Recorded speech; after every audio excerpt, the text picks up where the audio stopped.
Satu. Selamat pagi, Bu Titis dan teman-teman semua. Di sini kami kelompok 4 ingin mempresentasikan analisis manajemen keuangan internasional pada perusahaan PT Goto, Gojek, Tokopedia. Yang pertama itu ada profil perusahaan.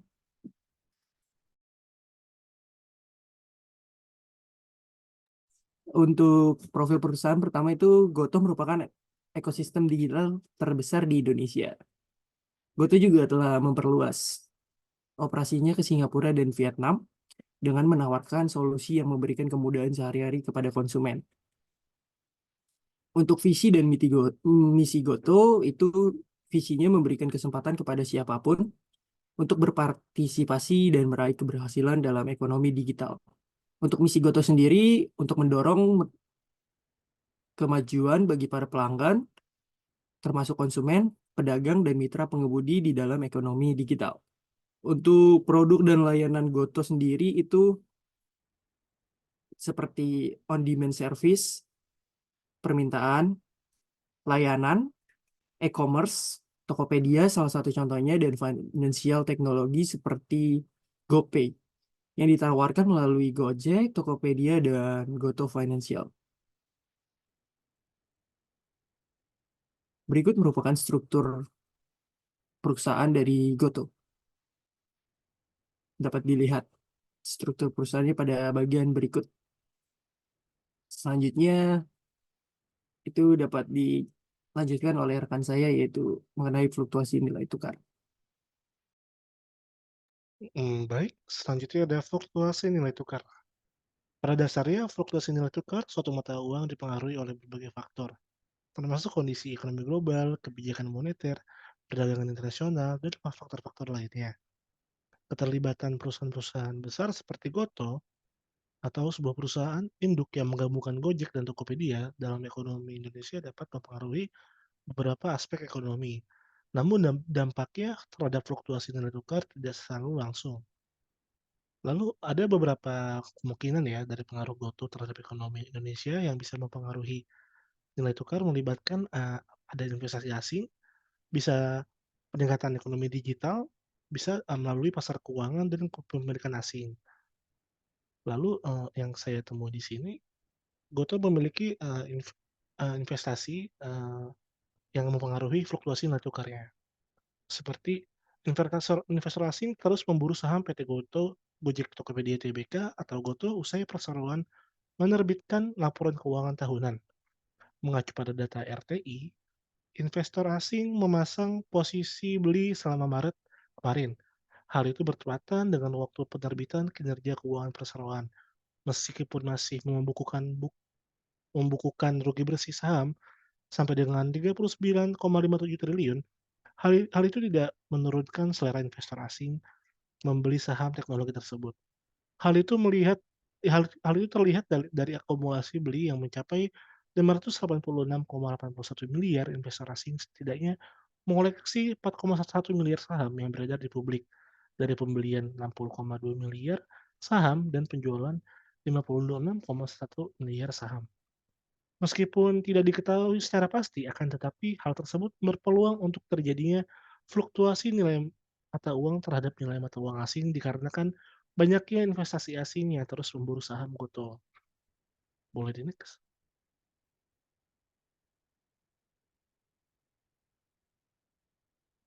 Lalu seberapa seringkah fluktuasi Goto berpengaruh ke IHSG? Sudah setahun lebih atau tepatnya sejak 11 April 2022, saham Goto melantai di Bursa Efek Indonesia. Dengan begitu bisa dibandingkan dengan pergerakan IHSG. Mulai dari periode yang sama hingga perdagangan yang berakhir pekan ini, pada hari Jumat, terlihat seperti pada grafik teknikal di atas. Pada periode April sampai Mei 2022, bentuk pergerakan harga saham Goto dan IHSG sama-sama membentuk V-shape.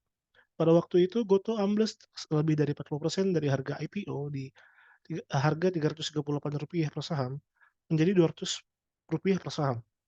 Sementara IHSG turun nyaris 10% hingga menyentuh level terendah 6.500, kemudian berangsur-angsur pulih dari pertengahan Mei sampai Juni tahun 2022. Harga saham Gotoh bahkan melampaui harga ketika awal listing mencapai harga Rp404 per saham. Oleh karena itu, berdasarkan pembobotan free float Gotoh termasuk ke dalam 10 besar saham yang berkontribusi paling banyak ke IHSG. Walaupun begitu, masih ada faktor lain yang berpengaruh terhadap IHSG, mulai dari saham big caps lain seperti perbankan, telekomunikasi, consumer, dan lain-lain, hingga pengaruh ekonomi global dan domestik, serta kondisi psikologis pelaku pasar yang sulit ditebak. Boleh di next. Selanjutnya ada risiko nilai tukar. Untuk menghadapi risiko regulasi, operasional, dan keamanan dalam penggunaan uang tunai, perusahaan menganjurkan konsumen untuk mengurangi penggunaan uang tunai. Dan sebagai alternatif, perusahaan memiliki GoPay sebagai layanan pembayaran digital perusahaan yang dapat digunakan oleh konsumen untuk melakukan pembayaran saat menggunakan layanan di platform perusahaan dan bermitra dengan beberapa penyedia pembayaran lain untuk menyediakan layanan pembayaran ya di platform perusahaan. Untuk mitra pengemudi, perusahaan telah membuat sistem untuk mengumpulkan dan menyetor uang tunai yang diterima dari order dan pengiriman berbasis uang tunai, serta sistem untuk perusahaan mengumpulkan, menyetor, dan dapat memperhitungkan uang yang diterima dengan tepat. Untuk mode pembayaran COD, perusahaan membatasi jumlah maksimum untuk transaksi COD, serta memiliki kesepakatan dan proses bisnis dengan penyedia layanan logistik tentang mekanisme rekonsiliasi pengeluaran kas. Untuk memitigasi risiko perusahaan yang memperoleh sebagian besar transaksinya dari beberapa kota besar, perusahaan memiliki tim yang bertugas untuk menganalisis tren pasar dan mengevaluasi peluang bisnis baru secara berkala, termasuk rencana ekspansi di kota kecil dan daerah-daerah pedesaan yang belum berkembang pasarnya. Namun, memiliki peluang pertumbuhan yang besar untuk terus meningkatkan dan mengembangkan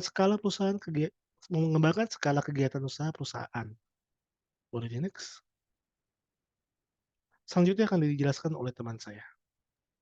Oke, untuk menambahkan dari risiko nilai tukar, saya sempat membaca waktu itu Goto itu menggunakan kurs tengah untuk mengurangi fluktuasi dari nilai tukar. Jadi transaksi globalnya itu mereka menggunakan kurs tengah, di mana kurs tengah merupakan eh, titik tengah dari kurs jual dan kurs beli yang dikeluarkan oleh Bank Indonesia pada periode tertentu.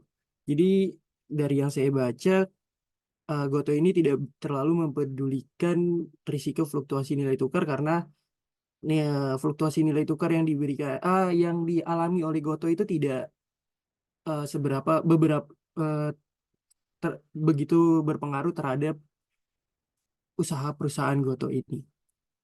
Lalu untuk selanjutnya ini ada penganggaran modal. Berdasarkan laporan tahunan Goto, Goto ini memiliki entitas anak yang beroperasi di luar negeri seperti Vietnam dan Singapura. Berdasarkan laporan tersebut, eh, kelompok kami menyimpulkan bahwa entitas-entitas anak ini memiliki anggaran modal tersendiri. Contohnya pada gambar di bawah ini. Berdasarkan gambar di atas, Goto memberikan anggaran modal sebesar 2 triliun atau 99% dari total modal entitas anak pada PT Paket Anak Bangsa. Berdasarkan hal tersebut, kami menyimpulkan bahwa entitas-entitas anak dari Goto memiliki anggaran modal sendiri yang sudah direncanakan. Goto juga melakukan suntikan dana terhadap entitas anaknya. Berikut contohnya di bawah. Ada usaha namanya Fiat Lotus dan Gosen Code .ltd.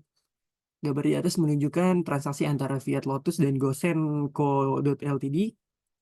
Tujuan dari transaksi ini dapat dilihat di atas untuk capital injection atau suntikan dana dari pihak Goto melalui Fiat Lotus, di mana Fiat Lotus ini merupakan anak perusahaan Goto yang dimiliki oleh Goto sebanyak 49%.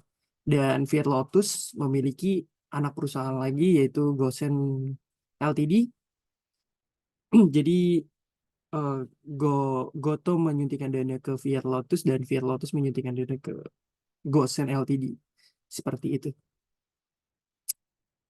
Berdasarkan hal-hal tersebut, kelompok kami menyimpulkan bahwa Goto melakukan penganggaran modal berdasarkan kepemilikan efektif dari entitas anak tersebut.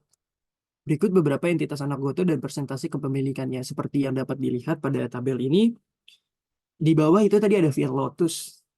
49% kepemilikannya sama seperti yang di transaksi sebelumnya. Dan ada juga dari Velox Teknologi Filipina dengan persentase 100%, Velox Digital Singapura persentase 100%, dan lain-lain. Selanjutnya, tata kelola perusahaan Goto. Pada hal ini, Goto memastikan bahwa mereka beroperasi sesuai dengan pedoman-pedoman yang diterapkan. Salah satunya atau salah banyaknya itu ada 4, yaitu tujuan pembangunan berkelanjutan atau SDG, Sustainable Development Goals, yang ditetapkan oleh PBB. Yang kedua, Stakeholder Capitalism Matrix dari World Economic Forum. Yang ketiga, deklarasi PBB tentang hak asasi manusia. Dan yang keempat itu ada deklarasi Organisasi Perburuhan Internasional atau ILO tentang prinsip-prinsip dan hak-hak dasar di tempat kerja. Prinsip-prinsip atau pedoman-pedoman ini diterapkan Goto pada tata kelola perusahaannya. Selain itu juga struktur tata kelola Goto mencerminkan prioritas dan upaya dalam memastikan praktik-praktik kerjanya itu sesuai dengan ESG atau Environment, Social, and Government. Kelas dunia sudah diimplementasikan ke dalam cara perusahaan dan ini bisnis Goto beroperasi dan dikelola. Ingat bahwa organisasi Goto ini kan besar ya dan memiliki anak-anak perusahaan. Jadi demi memastikan keberlanjutan dari organisasi ini diperlukan tata kelola perusahaan yang baik. Nah, seperti yang sudah dijelaskan sebelumnya, untuk memastikan Goto sudah sesuai dengan isu-isu ESG dan sudah mengikuti pedoman-pedoman ESG secara komprehensif, Goto menerapkan kebijakan-kebijakan berikut. Jadi, dari isu-isu tersebut diterapkannya lewat kebijakan-kebijakan di bawah ini. Yang pertama itu ada kebijakan kerangka kerja lingkungan, sosial, dan tata kelola, seperti yang sudah tadi dijelaskan, ESG Framework. Di sini, Goto menerapkannya dengan eh, Dewan Komisaris dan Direktur Utama Goto mendukung kerangka kerja ELST atau ESG digunakan sebagai panduan pemangku kepentingan internal dan eksternal stakeholder dan memastikan bahwa ruang lingkup dan cara menangani masalah LST atau ESG didefinisikan dan jelas dan dipantau dengan tepat. Tujuannya untuk mendefinisikan dan menjelaskan tentang posisi dan pendekatan perusahaan dalam menangani isu-isu ESG yang penting. Lalu selanjutnya ada kebijakan kerangka kerja manajemen risiko. Ini juga sangat penting. Selanjutnya ada kode etik yang diikuti oleh karyawan termasuk direksi, dewan komisaris, dan pihak ketiga. Selanjutnya ada kode etik untuk vendor juga dimasukkan dalam kebijakan Goto. Yang kelima ada kebijakan dan saluran whistleblower. Yang selanjutnya ada penilaian risiko produk baru. Tujuannya untuk menjelaskan tentang proses perusahaan untuk menilai risiko yang berkaitan dengan pengembangan produk. Lalu ada kebijakan anti penyuapan dan korupsi. Jelas ini penting karena tujuannya untuk menjelaskan tentang definisi, ruang lingkup, dan proses perusahaan untuk melarang karyawan melakukan penyuapan dan korupsi. Selanjutnya ada Standar International Labour Organization tentang pekerja anak. Seperti yang sudah dijelaskan sebelumnya, ILO tujuannya untuk standar yang berfungsi sebagai pilar hukum aksi global untuk memerangi pekerja anak.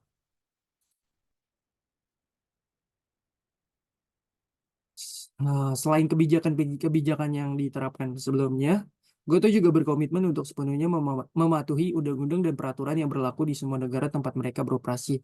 Selama yang saya tahu dari memantau laporan keuangannya, Goto itu beroperasi di Singapura dan Vietnam. Selanjutnya, Goto juga memberikan keamanan data bagi penggunanya, karena keamanan data pengguna merupakan prioritas utama dalam bisnis Goto. Hal ini juga didukung dengan data empiris. Pada bulan Januari sampai dengan Desember 2022, Grup Goto tidak menerima keluhan pelanggaran privasi pengguna atau keamanan data di semua platformnya, yaitu Gojek, Goto Financial, dan Tokopedia. Ah, Data ini dilansir dari laporan keberlanjutan atau Sustainable Report dari Goto di tahun 2022. Ya, selanjutnya struktur permodalan akan dijelaskan oleh rekan saya. Oke, baik. Kita ada struktur permodalan. Nah, struktur pemodalan ini dapat dilihat berdasarkan beberapa data yang ada ya, seperti data akta yang pernah dibuat oleh dari Goto sendiri, yang dahulunya kan adalah Gojek, yang kemudian bekerja sama dengan Tokopedia menjadi Goto. Nah, ini berdasarkan akta nomor 65 tahun 2021, struktur pemodalan yang dibuat pada era B pada tanggal keterbukaan informasi ini adalah sebagai berikut. Nah, antara lain itu yang pertama ada modal dasar ditempatkan di store. Nah, masing-masing modalnya itu adalah sebesar 58 miliar 800 juta rupiah. Nah, boleh di next. Nah, selanjutnya ini lanjutannya itu berdasarkan akta nomor 65 yang sudah dibuat. Nah, ini adalah susunan pemegang saham RAB pada tanggal keterbukaan informasi yang sebagai berikut. Nah, ini adalah untuk jumlah saham itu yang dijual adalah sebesar 58.798 shares atau saham yang masing-masing itu dijual sebesar Rp1.000, sebesar 1 juta rupiah, mohon maaf sebelumnya. Nah, dari totalnya itu ada sebesar 58.798 juta rupiah atau sebesar 99% dari total saham yang ada. Nah, untuk dari PT Festival Kuliner Anak Bangsa sendiri memegang saham hanya dua saja, yang dimana totalnya itu hanya sebesar 2 juta, yang dimana dia hanya memegang sebesar 0,01% dari total saham yang dipegang oleh Gotoh tersebut. Nah, data ini saya ambil dari data keuangan yang pernah di share oleh Gotoh itu sendiri. Boleh di next. Nah, ini ada lanjutannya untuk masing-masing pemegang sahamnya ya, untuk masing-masing namanya. Nah, berdasarkan akta yang nomor 95 Maret tahun tahun 2019. Nah, pemegang saham ini telah menyetujui antara lain peningkatan modal dasar emiten dari semulanya adalah 600 miliar menjadi 600 miliar 13 menjadi 618 miliar. Nah, yang kedua itu ada peningkatan modal yang ditempatkan dan di store emiten dari semulanya itu 6 613 miliar menjadi 618 miliar rupiah. Dan yang C ada penerbitan sebesar 10.000 saham seri M terbaru yang diambil bagian oleh Gamefest PET.LID. Nah, ini bisa dilihat pada gambar yang di bawah ini adalah masing-masing modal yang ditempatkan oleh masing-masing investor yang ada pada perusahaan Gotoh. Boleh di next. Nah, selanjutnya ada materi tentang strategi pendanaan yang ada. Nah, strategi Gotoh untuk mempercepat profitabilitas dilakukan dengan dua cara nih. Yang pertama dengan mengejut atau menekan pendapatan, dan yang kedua efisiensi biaya. Nah, dua cara ini selain dapat mempercepat profitabilitas dari Gotoh sendiri, dan juga berdampak sebagai napas Gotoh yang bisa semakin panjang, yang dimana sebagai dampak dari pandemi yang kemarin. Nah, hal ini dilakukan ketika kondisi likuiditas di beberapa bank sengaja disedot untuk sementara waktu untuk perang melawan inflasi, di mana dampak dari wabah COVID kemarin ya. Nah, perusahaan ini berhasil melakukan aksi korporasi berupa penawaran umum saham perdana atau IPO, Initial Public Offering, dan meraup pendanaan sebesar 13 triliun. Nah, IPO Gotoh tercatat sebagai IPO terbesar pada tahun 2022. Nah, perlu dicatat, IPO Gotoh ini tercatat terjadi pada saat awal The Fed atau Bank Sentral Amerika Serikat agresif mengeruk suku bunga acuan nih. Nah, kesuksesan Gotoh dalam meraih pendanaan dengan nilai jumbo ini membuat kas dan setara kas perseroan pun melonjak menjadi 35 triliun pada kuartal kedua tahun 2022. Dari yang sebelumnya itu 27 triliun di kuartal sebelumnya. Nah, ini mereka langsung melonjak naik ya sebesar 8 triliun rupiah pada dari kuartal 1 ke kuartal yang kedua. Boleh di next. Selanjutnya akan dilanjutkan oleh rekan saya. Oke, selanjutnya yaitu strategi manajemen kas. Manajemen PT Gotoh, Gojek Tokopedia Tbk, telah memiliki sebuah tekad yang kuat dan besar untuk memperkuat keuangan perusahaan melalui strategi yang dilakukan. di mana Goto ini menjalankan opsi divestasi aset non-inti dan menambah modal tanpa hak pemesan efek terlebih dahulu, atau bisa disingkat PMTHMETD, atau juga disebut dengan private placement, di mana PMTHMETD ini maksimalnya itu 118,46 miliar saham atau 10%-nya dari modal ditempatkan atau disetor. Selain itu, perusahaan hasil peleburan Gojek dan Tokopedia ini juga berupaya mengurangi beban operasional. Nah, Goto juga sebelumnya pernah mengurangi 1.300 karyawan atau 12% dari total tenaga kerja Goto. Next. Bisa di next, Ale.